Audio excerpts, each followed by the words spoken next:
si hiciéramos ahora mismo una encuesta y preguntáramos a la gente, a ver, ¿qué es lo más esotérico, mistérico que tú asocias con la Edad Media? Pues dirían, bueno, las brujas y demás, la Orden del Temple. Y si no, la Orden del Temple, la brujería, pero siempre estaría como muy a la par, ¿no? Y claro, si se analiza, vamos a llamarle profesionalmente, una orden militar, dices, bueno, pues comienza en un año muy concreto, en Tierra Santa, tiene esta finalidad, estos caballeros, esta regla, o funcionaban de tal manera, entrenaban de tal otra, estas batallas, plas, plas, plas, estos castillos, estas encomiendas, llegan a su fin, se acabó. Sin embargo, el misterio surge con el final, que si quieres ponemos luego el colofón de por qué desaparecen. Surge con el principio, y sobre todo surge porque muchas de las cosas que damos por sentadas, que se asocian con el temple, realmente son unas bolas gigantescas que nos han metido. Claro, los historiadores trabajamos con documentos, siempre nos dicen, ¿dónde te sacan los datos? Pues yo me planteo y digo, bueno, Pedro de esto controla lo mismo que yo, pero para que vean que trabajamos con documentos, estos son fotocopias, pero nosotros cogemos los textos, no solamente las crónicas, sino los textos que firmaron, vieron, ordenaron hacer las personas de las que hablamos. Si coges cualquiera de ellos, y esto es importante, Pedro, cualquiera de estos que ahora mismo podamos ver, ahí vamos a encontrar el nombre de dos de las piezas clave de nuestra historia. Porque hay veces también que la gente dice, pero bueno, ¿Hugo de Payns existió? Sí, claro. ¿Pero y era francés? Sí, claro. ¿Y de dónde era? Vamos a entrar a saco. ¿El conde Hugo de Champaña existió? Evidentemente. Es decir, hablamos de personas, y esto es muy importante, que vivieron, es verdad, hace 900 años, pero que tenían dolores de cabeza, gente que le caía bien, que le caía mal, reyes simpáticos, antipáticos, amigos, enemigos, es decir, gente que siente y padece, ¿no? Entonces, lo primero que tenemos que hacer para hablar del temple es humanizar la orden del temple. Si partimos que son personas como tú y como yo, vamos a entender mucho de por qué surge el temple. Ahora le quitamos todo el misticismo, ¿de acuerdo? Olvídense de todo lo que saben. Colóquense en el año 1070 y vamos de la mano de los dos protagonistas, Hugo de Payns, Hugo de Champaña. En 1070, más o menos, año arriba, año abajo, un poco más mayor Payns que Champaña, para distinguirlos, porque se llaman los dos Hugo, ¿no? Esto es como las familias que todos los hijos se llaman igual. ¿Cómo te llamas? Yo qué sé, Fernando. Dices Fernando y pues se da la vuelta a 5, ¿no? Pues aquí vamos a llamarle Champaña y Payns, y así no hay ninguna duda. Bueno, pues es más mayor, muy poquito Payns que Champaña, y los dos son caballeros, son nobles. Champaña pertenece a una de las familias más poderosas de la Francia de su tiempo, y por parte de su padre lleva la sangre de una dinastía que se caracteriza por robar todo lo que pillan al resto de sus parientes. Me explico. Su abuelo, conde poderosísimo, tiene dos hijos. El hijo mayor se embarca en la conquista de Inglaterra con Guillermo el Conquistador, y el hijo pequeño, que es el padre de nuestro protagonista, dice, hombre, si este se ha ido, para mí toda la herencia. Claro, cuando el mayor vuelve de la conquista de Inglaterra, dice, oye, ¿qué has hecho? Oye, ¿qué has hecho? No está ni parte. Perdona. Claro, los principios de Teobaldo de Champaña habría que buscarlos debajo de la mesa y si los encontramos yo creo que sería una auténtica maravilla. Pero es que los principios de la sangre materna de nuestro gran protagonista, que es el conde de Champaña, pues su madre es una dama de la corte, una mujer normal de la época, pero su abuelo era un tipo muy peculiar. Su abuelo se casó, tuvo hijos, de repente decidió que no quería ser tan pobre, era conde, y dijo, ¿cuál es la mujer más rica de Francia? Fulana, venga, pues ya está, me caso con ella. Pero tenéis una mujer, bueno, pero quedarse viudo es fácil. Se casa con la segunda debía ser bastante fea, porque le dura un minuto, dice, yo con esto no me quedo. A ver, ¿cuál es el castillo más alejado que tiene esta mujer? Me la vas encerrando y casi tiras la llave al foso, ¿no? Claro, la pobre mujer pero una vez que se había quedado con su fortuna. Hombre, evidentemente, estas cosas lo primero de todo, la pelas, en versión francesa. Entonces, a continuación, claro, esta mujer protesta y dice, hola, ¿hay alguien que me escuche en el mundo? Mi marido que se casó por interés me ha dejado tirada en un castillo, que encima es mío, pero él se queda con todo, hola, rescátenme, gracias, y nadie le hace caso. Pero es que encima, el abuelo de nuestro protagonista, de repente llega un día a la corte, se acaba de morir el rey, mira a la reina y dice, no he visto mujer más guapa y atractiva, hermosa y maravillosa que esta mujer, que era la reina de Francia. La reina Ana venía de los territorios de una mezcla entre Ucrania y Rusia, ¿no?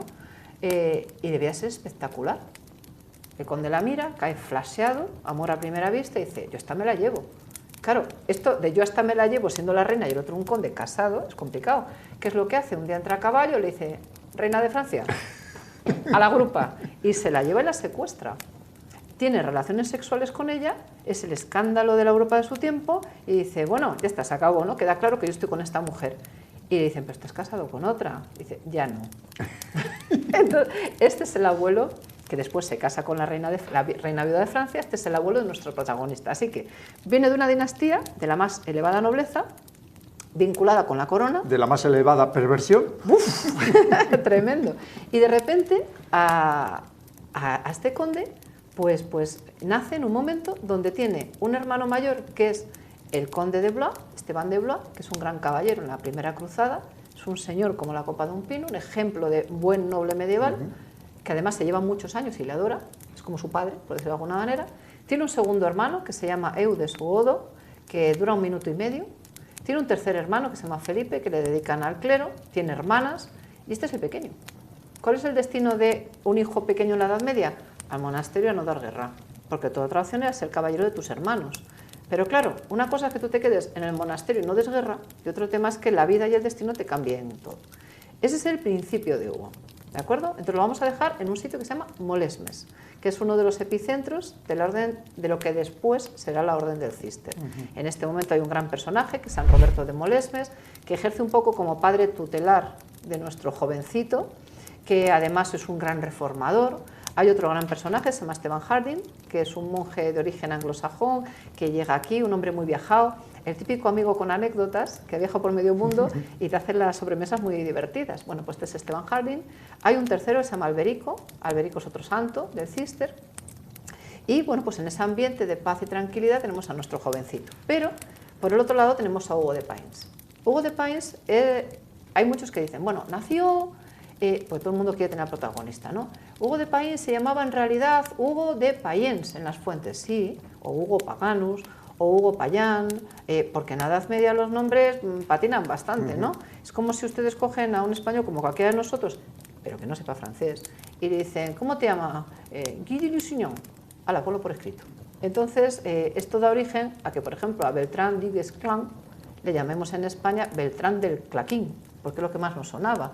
Con lo cual, un cronista, pues que a lo mejor está en Tierra Santa, pero es flamenco, escucha un apellido y lo pone como le suena. Así que, cuando busquen ustedes teorías raras, piensen que en la Edad Media la gente es mucho más sencilla. Y esto de todos sabemos idiomas es una mentira que decimos en el siglo XXI y decían en el siglo XI, ¿no? Así que a la hora de fijar los nombres hay que tener cuidado e irse a esto, que son los documentos, que nos va a venir la pista. Bueno, dígase lo que se diga, Hugo de Payens existe. Hugo de Payens está en los territorios de Champaña, que es lo importante, es decir, está en las tierras de nuestro jovencito alojado ahí en este monasterio con esos hermanos y ese padre tan importante, y ese abuelo viviendo la vida loca en su segunda juventud. Cuando Hugo de Payens crece como caballero, hijo del señor de Montigny. Es decir, si viviéramos en el siglo XXI, el verdadero apellido de Hugo de Payens sería Hugo de Montigny. Cuando este muchacho se casa y queda viudo muy jovencito, se le cruzaron los cables y acabó estando en Molesmes. Allí conoce a Champaña. Bueno, la vida es curiosa porque hubieran sido dos monjes felices, hablando de sus cosas, de mujeres o de no mujeres, o de la tierra, o vete tú a saber qué filosofía, pero de repente resulta que el padre del conde muere, el hermano mayor del conde tiene otros territorios, es decir, ya es conde, por así decirlo, importante per se, y el segundo hermano del conde también fallece, y de repente todo el mundo que vive en el actual condado de Champaña, vamos, en el condado de Champaña del siglo XII, dice, nos hemos quedado sin señor feudal, pues habrá que buscar uno. Pues tenemos a un muchacho, habrá que sacarlo de monje. Claro, alguien le preguntó a Hugo de Champaña si quería ser conde, pero tú fíjate cómo la vida le intenta recolocar y él lucha contra los elementos, porque no se entiende nada sin este paso, ¿no? De imagínate venir el senescal del condado a caballo, todo armado, a rodearse y decir, mi señor, y el otro vestido de monje decir, ¿qué? Le sacan, le convierten en conde, y a continuación viene el segundo paso, que tampoco nadie le preguntó a nuestro joven, ahora conde, si quería dar. Segundo paso es, te tienes que casar. ¿Pero por qué? Porque te tienes que casar.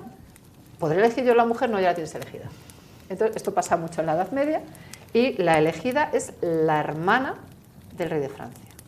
La hija del rey de Francia, hermana del futuro rey de Francia. Bueno, se llamaba Constanza. Bueno, vale, pues de acuerdo, más o menos son de edad similar, pues bien, se ha quedado bueno, ¿no? Cuando Hugo Champaña acepta ese matrimonio y se convierte en yerno de rey y futuro cuñado de rey, estamos hablando que es el segundo o tercer personaje más importante en Francia. Sumemos otro dato, el condado de Champaña es el territorio más rico de la Francia al momento y está entre lo que es Alemania, Sacro Imperio, y lo que es Francia. Y por si fuera poco, tiene ferias y caminos que se entrecruzan comerciales que convierten aquello en una especie de Suiza del momento. Es decir, ahí entraba el dinero, vamos, que nuestro conde a la hija del rey no tenía problemas de darle todos los caprichos. Pero claro, es un hombre austero. Insisto, nadie le preguntó si quería ser conde millonario. Y en este caso, él quería otro tipo de vida. Hubiera sido más feliz siendo San Francisco de Asís que siendo conde de Champaña. Bueno, y cuando estás en ese nido, ¿qué necesitas? Un amigo. ¿De quién tiras? De Païns.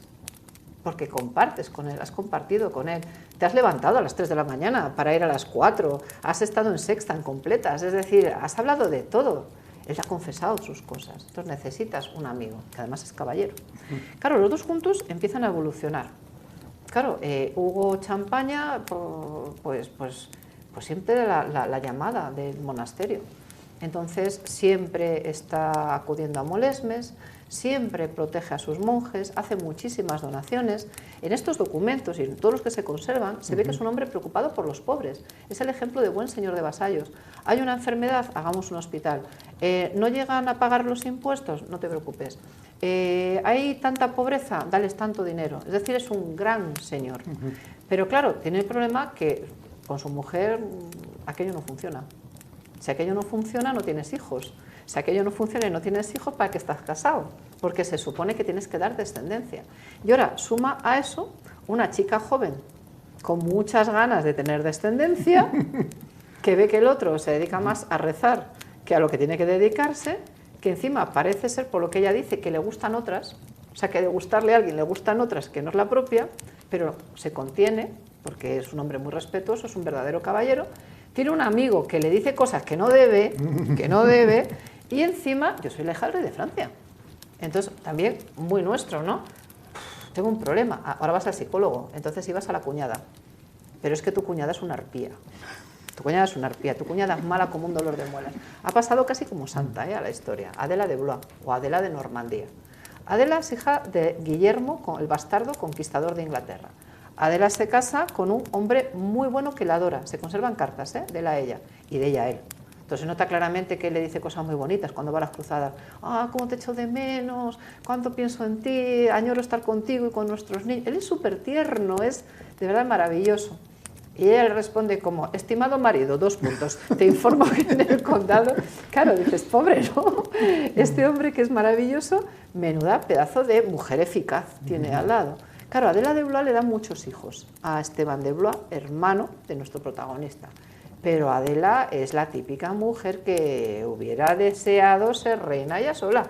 Se sabe mejor que sus hermanos, se sabe la hija favorita de su padre era Armas Tomar, y además a un tío muy listo. Y dice, si yo soy igual de buena que mi padre conquistó Inglaterra y yo soy una gran política, ¿por qué en Inglaterra tiene que gobernar mi hermano y no yo, por ejemplo? ¿O por qué mi marido, que es un buen hombre, no me deja a mí, me cachis en la mar, que yo sé por dónde van estos, porque tengo mucho olfato? Claro, cuando el marido se va a las cruzadas, aconsejado por la mujer, el problema se quita. ¿Por qué? Porque el marido se me va a las cruzadas, yo estoy segura que no me va a poner los cuernos, porque me quiere mucho, y se demuestran esas cartas, pero yo puedo hacer un poco mi vida. Claro, eso en una mujer medieval te da, vamos, te da un aire, pero es consciente que tiene que tener buena fama, porque no deja de ser la hija del rey de Inglaterra, hermana del rey de Inglaterra, mujer de uno de los principales nobles pares de Francia y caudillo en las cruzadas, o sea, tiene todo. ¿Qué hace? Pues se coge a los 2, 3 grandes clérigos de la época y les da todo lo que quieren.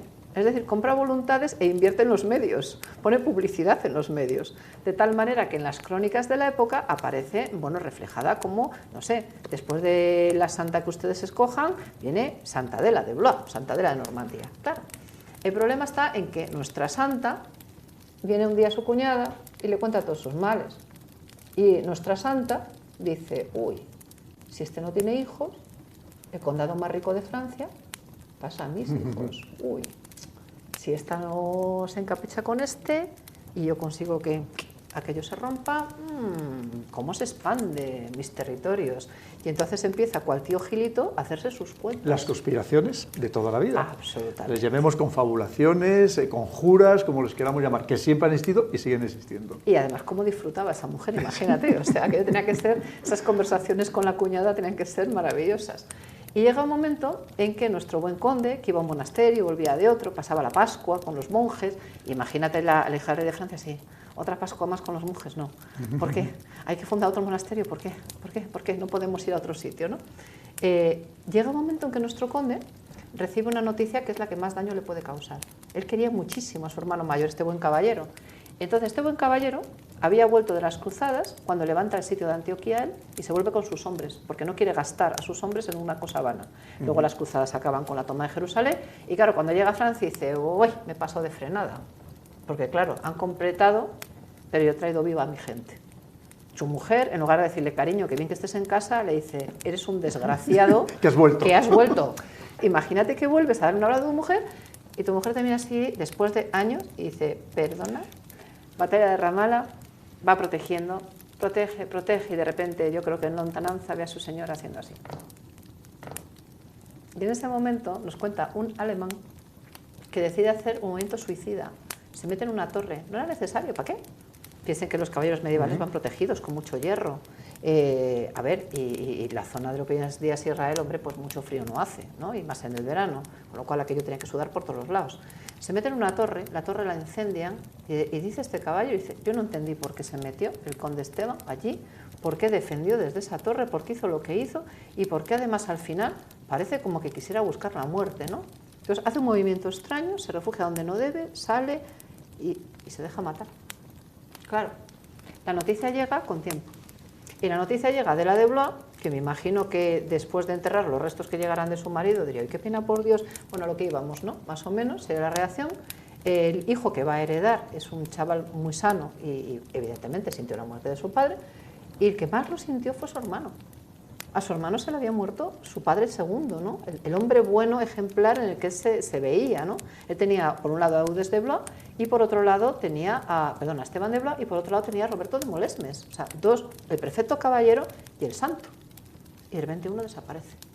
Claro, él lo sintió tanto que dice que llegó desde Oriente un hombre peregrino con noticias de la muerte de su hermano. Y él, cosa normal, quiso saber, porque claro, ¿cómo murió mi hermano? Bueno, como un héroe. ¿Pero de qué manera? Bueno, defendiendo al rey. Vale, pero cuéntame más. Bueno, pues 5 flechas. ¿Pero por qué? Si es un gran caballero. Ya, bueno, pasemos al siguiente capítulo. Y de repente llega alguien que te ofrece noticias. Entonces él lo acoge en su casa. Y lo acoge en lo más íntimo de su casa, que es permitirle entrar en sus habitaciones privadas. Ahora lo que vamos a contar es un caso que, si no fuera porque vienen documentos como estos, realmente parecería ficción. Y que es mucho más fascinante que todas las tonterías que se dicen. Un buen día, cercano a la Navidad, nuestro conde se marcha de caza. Sale de uno de sus muchos castillos y posesiones y en el camino para, porque hay una ventisca tremenda, pues a medio camino en una de sus tierras, ¿no? Cuando para allí, dice un documento que este peregrino, al que él había acogido, aprovechando que el conde está dormido, tenía unos 25 años, un poco más, quizá 30 más o menos, aprovechando que el conde está dormido, con la propia espada del conde que desenvaina, intenta cortarle la cabeza. El conde, después de recibir un tajo, se despierta, y es un tipo que era, si hacemos bueno las descripciones de su hermano y de otros, o sea, de una talla muy elevada, muy superior a... Tú sabes que yo ando en el 1,77 m, pues muy superior, o sea, podría andar pues en el 1,90 m, que para la época medieval es un pedazo paisano. Altísimo. Sí, entonces saca la espada suya, se defiende, bueno, consigue echar al asesino, pero claro, se está desangrando. Además, fíjate que... Fíjate la yugular. Claro. Entonces, entran sus caballeros, entra su amigo. ¿Cómo salvas al conde? Bueno, pues le hacen un torniquete que casi era un estrangulamiento, como mejor pueden. El conde se te muere. Y el conde dice que no se le lleve a la cabecera de su condado ni a tierras donde pueda estar su cuñada, sino que se le lleve, porque claro, tonto no es, se da cuenta de la jugada, dice que se le lleve a un monasterio de mujeres, un monasterio de clausura de mujeres, donde es fama que se curaban enfermedades relacionadas con la sangre y las heridas de guerra. Anda. Claro, el viaje es un viaje atroz, o sea, llega milagrosamente vivo, o sea, se está desangrando y hace el equivalente, creo que eran a unos 20-30 kilómetros a caballo, en medio de una nevada, imagínate. Y en la Francia, pues cualquier persona que conozca Verdún, y la Primera Guerra Mundial quizás suene más, son esos territorios, un territorio que es duro en invierno. Bueno, llega allí, se refugia, consigue salvar la vida, al cabo de 5 meses y hace un documento, en el que en 1104 dice: me ha pasado todo esto, me han querido matar. Y lo relata todo, pero Dios me ha salvado, y como Dios me ha salvado, quiero irme de aquí. Quiero irme de aquí a Tierra Santa a dar gracias a Dios. ¿A quién se lleva a Tierra Santa? Pues se lleva a Hugo de Payns, se lleva probablemente a Esteban Jardín y se lleva a algunos más de su comitiva. Pensemos que es el hombre más rico de Francia, o sea, él se llevaba una escolta que ríete tú de un presidente de gobierno. Si a alguien no le iba a pasar nada en Tierra Santa, iba a ser al conde de Champaña. Bueno, y por el medio haces algo muy importante, pones tierra de por medio. ¿Con quién? Con tu mujer y con Adela de Blois, que estaba así, esperando, pero él salió mal. Casualmente, mientras nuestro conde se marcha y se acelera el divorcio en Roma, casualmente Constanza de Francia, hasta ahora mujer de nuestro conde, se casa con Bohemundo de Tarento, otro caudillo de las cruzadas, casualmente muy enemigo del hermano de nuestro protagonista. O sea, son como el bien y el mal, el blanco y el negro, ¿no? Bueno, deshecha de su mujer, llega a Tierra Santa, 1104, y se encuentra con el gran problema: los caminos no son seguros. Él está haciendo un camino de peregrinación y se encuentra que si no lleva todo lo que lleva de escolta, aquí nos matan. Y eres un caballero. Llega a ver al rey Balduino y le dice: oye, mira, perdona, claro, los dos asustan. Tienes al tío más rico de Francia, que es uno de los más ricos de Europa, que viene con una hueste que ya quisieras tú para ti porque le haces ojitos, y te está echando una bronca y una filípica que ¿para qué? Y tú estás así como arrinconado mientras el otro te está haciendo así y te dice que hay inseguridad en los caminos, que esto no puede ser, la gente viene y peregrina, los pobres, los desamparados. Entonces sale el monje que lleva hablando por la boca del guerrero y le recrimina todo lo que está haciendo mal el rey de Jerusalén. Y le dice: me voy a quedar aquí 3 años. Y durante los 3 años que él se queda, él sirve militarmente al rey de Jerusalén. 3 años más tarde, su mujer felizmente casada, con un hijo ya con otro, su cuñada un poco amansada, él vuelve a su condado. Su condado está en paz porque ha dejado su lugarteniente. Y cuando vuelve a su condado, vuelve con una idea. Y es que van a dejarlo todo cerrado para retornar a Tierra Santa y crear algo que pueda defender a los peregrinos. Pero claro, cuando él viene en 1107, se encuentra que le dice el rey de Francia: pues va a ser que no te voy a dejar marcharte. Y él dice: ¿por qué? Porque te necesito tu dinero, necesito tus tropas, necesito tus contactos. Pensemos que el papa que convoca la primera cruzada es de origen de Champaña y técnicamente su familia vasalla de Champaña. Imagínate qué influencias tiene este hombre. Amiende con el emperador, es decir, es un hombre muy bien, es muy buena persona, está muy bien conectado, tiene mucho dinero y es un buen soldado, lo tiene todo. Es muy peligroso para el resto. Claro. Entonces, cuando él llega allí y le dice el rey de Francia esto, por deber feudal, se queda unos años. Claro, Hugo de Payns le dice: bueno, ¿yo qué hago? Entonces le busca un matrimonio. Y el primer maestre del temple se casó. Se casó con una mujer muy rica, se llamaba Isabel de Chappe, y con ella tiene varios hijos, cosa que hay mucha gente que no sabe, que el maestre primero del temple tuvo descendencia. Bueno, cuando llega el año 1114, nuestro conde está que se sube por las paredes.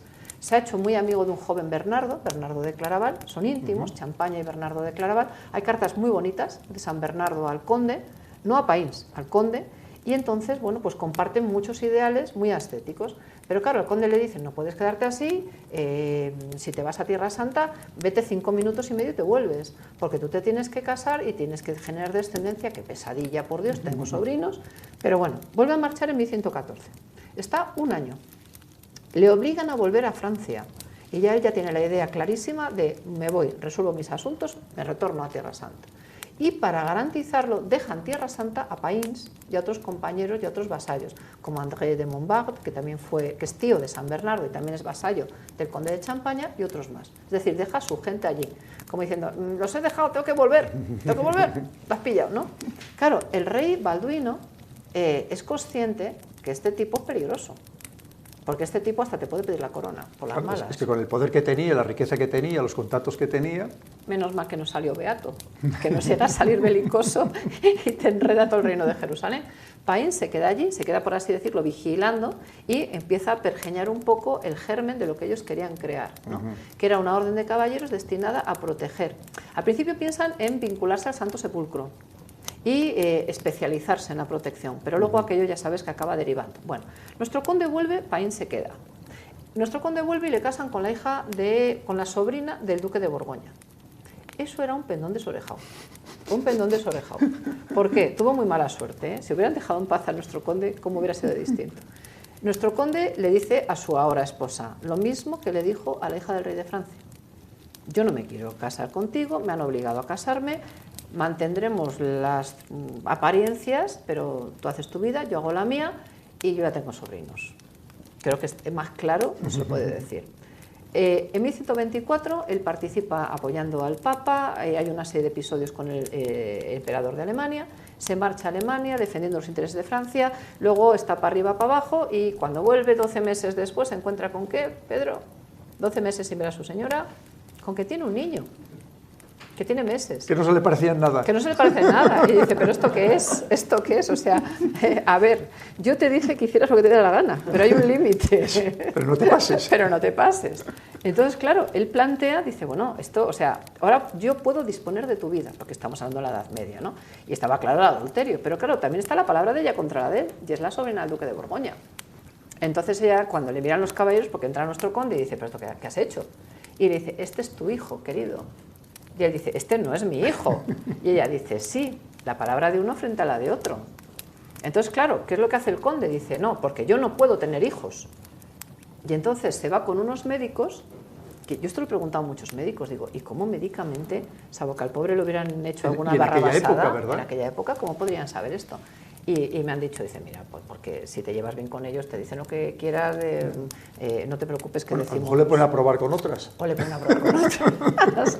Bueno, el caso es que cuando sale, le dice a la condesa, no solamente está demostrado que no puedo tener hijos, sino que además te exijo que que recapitules. Y sí. Y ella le dice, no, cariño, si es tu hijo. Y entonces el conde, yo creo que fue la única vez que se le fue la cabeza, agarró al niño y se lo llevó a la chimenea, lo puso encima del fuego y le dijo, si es mi hijo, júralo, como Salomón. Como Salomón. Fue la versión, la versión siglo XII de Salomón. Y entonces ella dijo, ay, no lo arrojes, no lo arrojes. Entonces queda claro que no es hijo del conde. Y ahí el conde ya dijo, mira, hasta aquí hemos llegado. Se acabaron las tonterías. En este momento renuncia al condado, sobrino, ven aquí, te lo voy a vender. Ya no te lo voy a dejar, te lo voy a vender. Me vas a dar todo el dinero que yo te pida y voy a seguir mandando en la distancia mientras yo viva. ¿Te queda claro? A sus órdenes, mi tío. Y se marcha.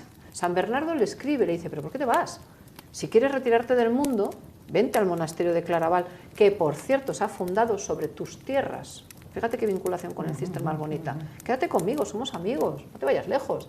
Y él le dice, no, es que yo toda mi vida he querido estar allí y mi vasallo, en 1118, esperando que yo volviera, pues con otros caballeros, algunos de ellos mis vasallos, ya ha ido al rey de Jerusalén, ya le ha dicho que quiere hacer una orden, ya tienen la primera sanción y en el concilio de Nablus de 1120 el reino de Jerusalén se ha aceptado que esa orden vaya para adelante.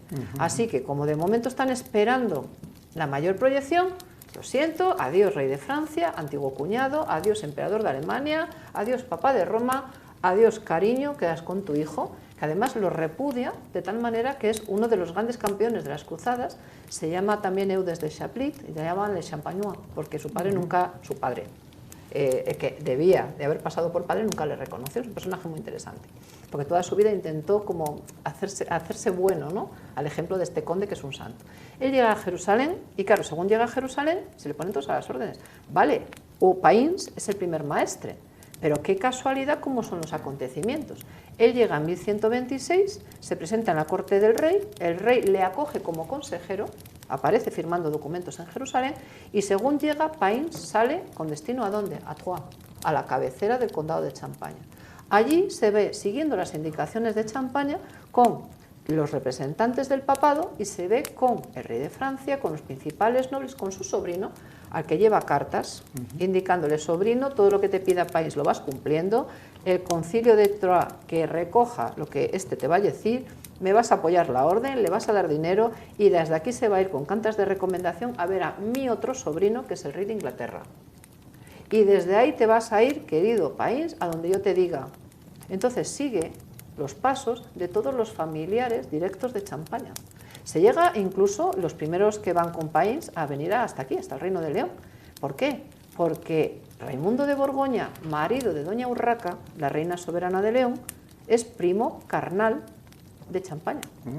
Y de hecho, la primera donación en la península ibérica a la Orden del Temple ocurre antes que en otros territorios. Ocurre justo en este momento en el que es enviado Paíns con 4 o 5 caballeros a que recorran las principales cortes de Europa buscando dinero, soldados y donativos. O sea que, de cierto modo, León tiene algo que ver también en los orígenes de la Orden del Temple. ¿Y dónde viene lo el nombre? ¿Dónde lo sacan el nombre?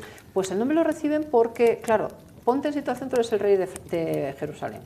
Te viene este señor forrado. Tienes que alojarlo en algún lado.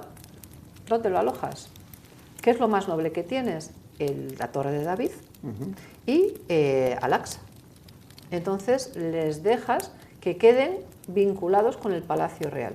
Pero cuando en 1118 la mano derecha de Champaña, es decir, como su embajador en Israel, ¿no?, en Palestina, le dice, es que mi señor está esperando que dé el paso, es que entonces le cede lo que sería, según ellos, el centro del antiguo templo de Salomón, que sería la mezquita de la Cúpula de la Roca.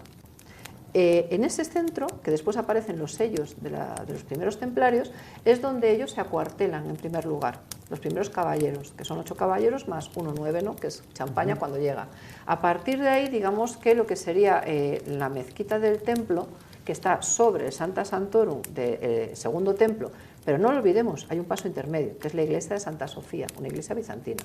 Es decir, tenemos la época del segundo templo, romanos que destruyen y hacen un templo pagano, cristianos que recristianizan y convierten aquello en iglesia de Santa Sofía, dominio bizantino, llegan los árabes, destruyen la iglesia de Santa Sofía, construyen la mezquita que hoy conocemos, las 2 mezquitas que hoy conocemos, ¿no? Y después, en 1099, conquistan los cristianos, cruzadas, eso pasa a poder cristiano y ahora se dona a estos pobres caballeros del templo de Salomón. A partir de ahí quedan asociados con los caballeros del temple, los caballeros del templo. Y es ahí como nace. Claro, ¿qué pasa después? Mientras Paíns y los demás están recorriendo Europa, Champaña está mandando, templando y ordenando en Jerusalén, porque es el consejero del rey. Y gracias a sus consejos, por ejemplo, busca incluso un posible candidato a marido de la hija del rey de Jerusalén, que es Fulco d'Anjou. Es decir, hace y deshace en la política. ¿Por qué? Insisto, porque toda la fortuna, que es el dinero que ha sacado de la venta del condado, toda esa fortuna va a la Orden del Temple. ¿Cómo lo va a despegar? Se convierten en millonarios en el minuto 1. Pero es que además las bases de operaciones van a estar en Champaña. El sistema de cambio y moneda que se utilizaba en Champaña, de letras de cambio, en las ferias, es el mismo sistema que utilizará la Orden del Temple, que les va a hacer ricos como banqueros y como comerciantes. Y se convierten, fíjate, en envidiados, en temidos y por tanto en objetivo a batir. Ahí está. Entonces, tenemos a nuestros templarios que empiezan con unos valores de hecho, hay quien cree que fue un poco el origen del sistema bancario, ¿verdad? Que fueron ellos. Absolutamente. Y todo eso nace en Champaña. Y el hilo conductor es este personaje, que es el señor feudal, ¿no? Y pensemos que estamos en la Edad Media, es decir, el señor feudal manda y tú ejecutas, ahí no hay más discusión. Claro, llega un momento en que después se aprueba la orden, 1129, llegan a recibir sus reglas de San Bernardo, tienen cada vez más poder, nuestro conde muere, Paíns muere y la orden va evolucionando, castillos... Y hay reyes buenos en Jerusalén y reyes malos. Y ahí tenemos, por ejemplo, un maestre del temple que es Ridefort, que es un auténtico desastre.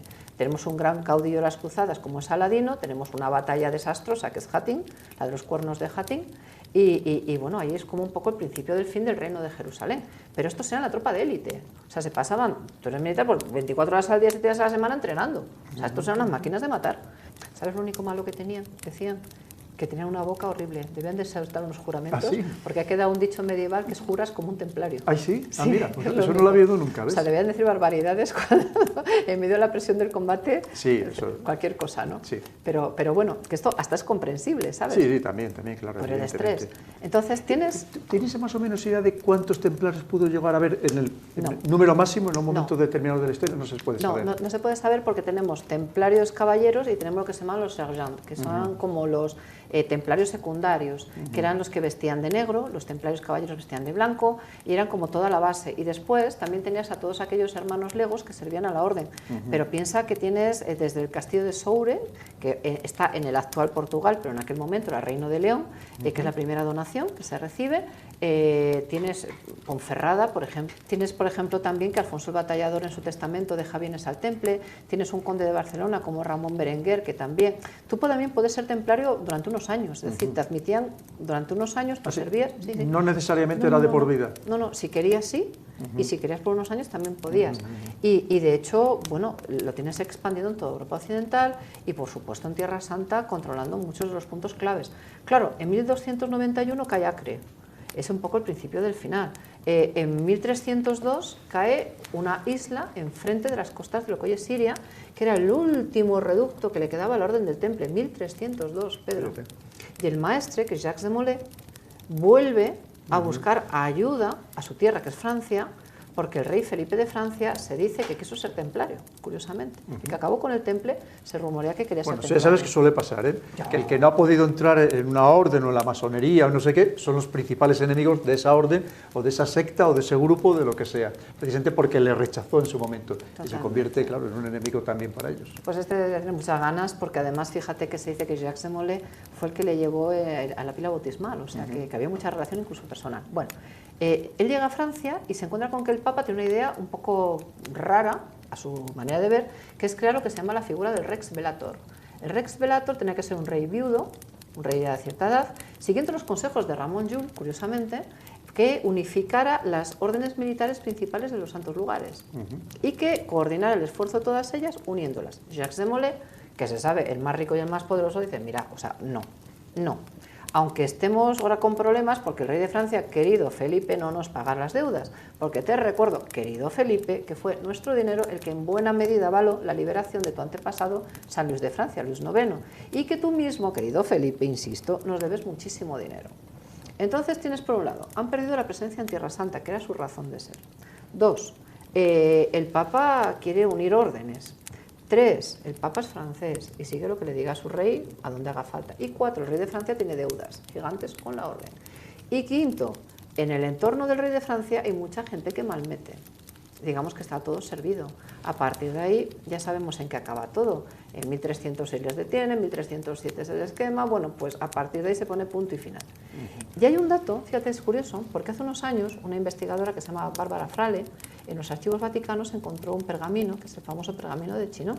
Entonces corrió el rumor de, bueno, es que fíjate, el Papa les perdonó porque aparece el pergamino de Chinon y la orden no desapareció. Y eso dio origen a muchas cosas, ¿no? No es así exactamente. Hay otras 2 bulas que ratifican la desaparición de la orden, es decir, la orden, desafortunadamente para todos, muere en la Edad Media.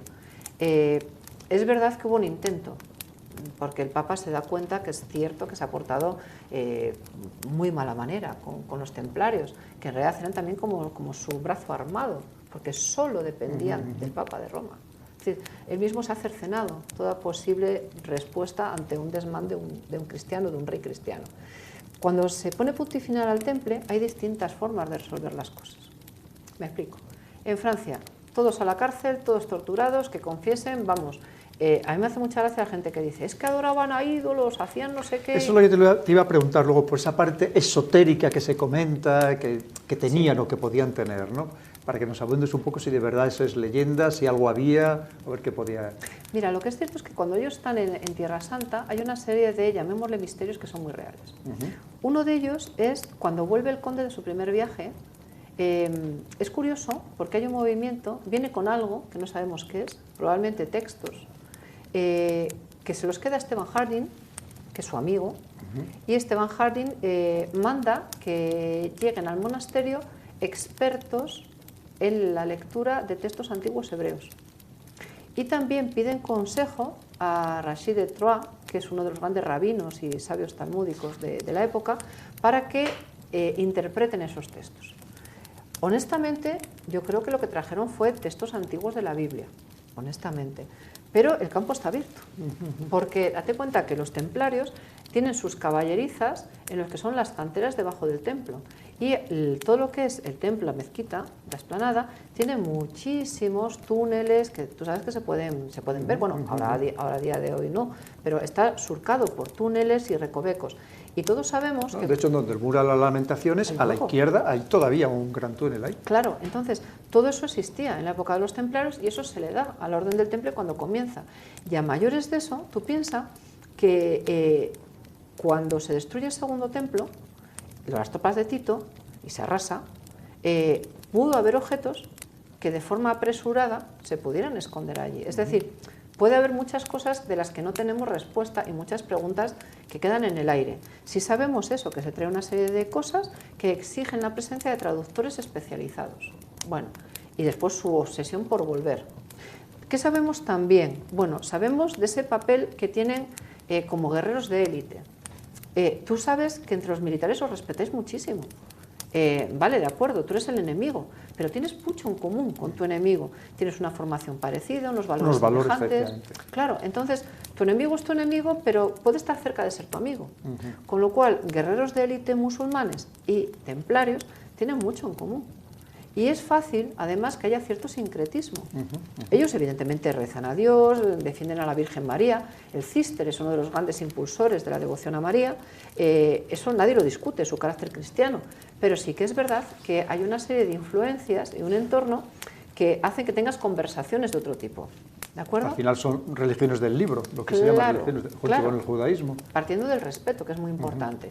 Y después tienes ese final donde hay una serie de reliquias que pensamos que estaban vinculadas con el temple, como una cabeza que ellos adoraban y que probablemente sea la sábana santa, sea la síndone de Turín, probablemente. No lo sabemos a ciencia cierta, pero adorar una sábana que después pasa a la familia de Godofredo de Charny.